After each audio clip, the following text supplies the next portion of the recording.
Hello दोस्तों, राधे राधे। आप सभी का मेरे यूट्यूब चैनल पे स्वागत है। मैं कंचन पांडे।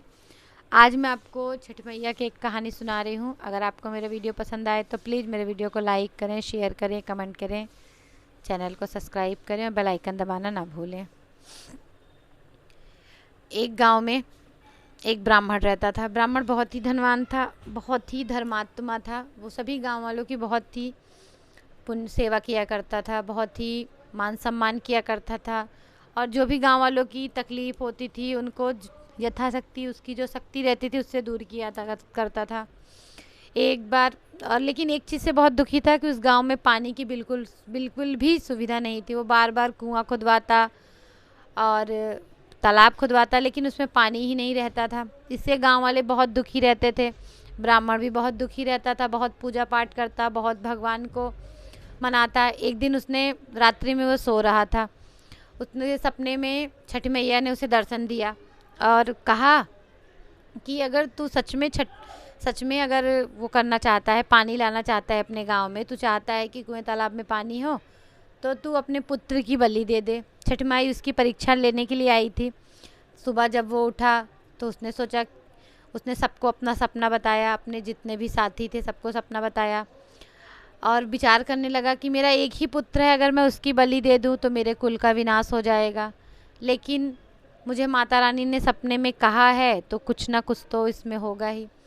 उसने सोचा क्यों ना मेरा नाती है, मेरे बेटे का एक बेटा है जो साल भर का है, क्यों ना मैं उसकी बलि दे दूँ तो गांव में पानी भी हो जाएगा और मेरा पुत्र रहेगा तो मेरे वंश फिर आगे बढ़ जाएगा। ऐसा विचार करके उसने सोचा कि मैं कल कल जो है तो पुत्र की अपने बेटे की बलि दे दूंगा। और ऐसा विचार करके लेकिन उसने सोचा कि मैं अपनी बहू से कहूँगा क्या, कैसे कहूँगा कि अपना पुत्र दे दो। बहू बहुत ही पूजा पाठ करती थी। दूसरे दिन सुबह उसने उठा और उसने बहुत विचार किया और बहू से कहा, बेटा तुम्हारे माँ का फ़ोन आया था तुम्हारे घर से कि तुम्हारी माँ बहुत ज़्यादा ही बीमार है, तुम जाओ अपनी माँ को दिखाओ और बेटे को यहीं रहने देना, हम लोग हैं, जाना और जल्दी चली आना। बहू ने कहा, पिताजी मैं जाती तो, लेकिन आज तो ललही छठ है, आज के दिन तो जोते बोए में जाया ही नहीं जाता है और मुझे पूजा भी करनी है, तो मैं कैसे जा सकती हूँ। तो उसने कहा कि कोई बात नहीं, तुम चली जाओ, मैं कहार कर दे रहा हूँ।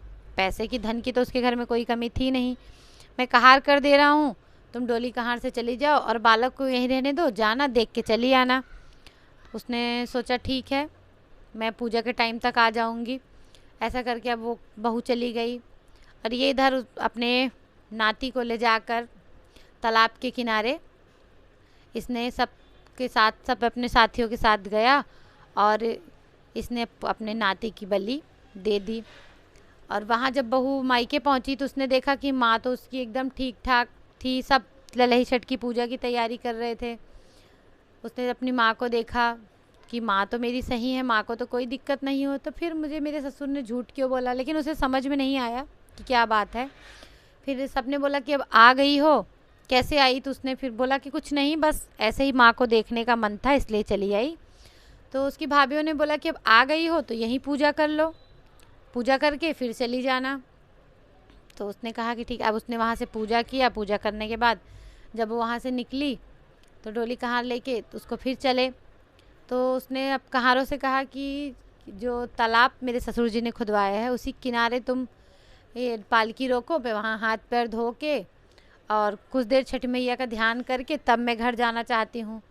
कहारों ने सोचा, अरे तालाब और कुएं में तो कहीं पानी ही नहीं है, ये कहाँ हाथ पैर धुलेंगी। लेकिन भाई अब उसका बहू ने कहा था तो वो लेके गए तालाब के किनारे। जब तालाब के किनारे लेके गए तो देखा कि तालाब और कुएं में सब में पानी भरा है। बहू ने हाथ पैर धोया और वहीं छठ मैया को मनाया और आंचल फैला के छठ मैया से प्रार्थना किया कि छठी मैया इस बार मैं अपने पुत्र को नहीं छठिया पाई क्योंकि मैं मायके में थी, लेकिन आप उसे हमेशा ही सलामत और खुश रखना।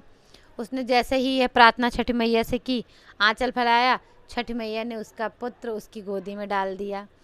अब उसको तो बड़ा आश्चर्य हुआ कि बालक तो मैं घर छोड़ के गई थी, लेकिन यहाँ कैसे आ गया। फिर वो अपने घर पहुँची। और उधर ससुर बहुत चिंता में था कि बहू आएगी तो मैं उससे क्या कहूँगा कि उसका पुत्र कहाँ गया। जब बहू पहुंची, जब देखा ससुर ने कि बहू तो पुत्र को भी लेके आई, उसने बहुत खुशी हुआ। और उसी दिन से उसने अपने नगर में कहा कि अब हर साल छठ व्रत पे, भादव की छठी को छठ व्रत का धूम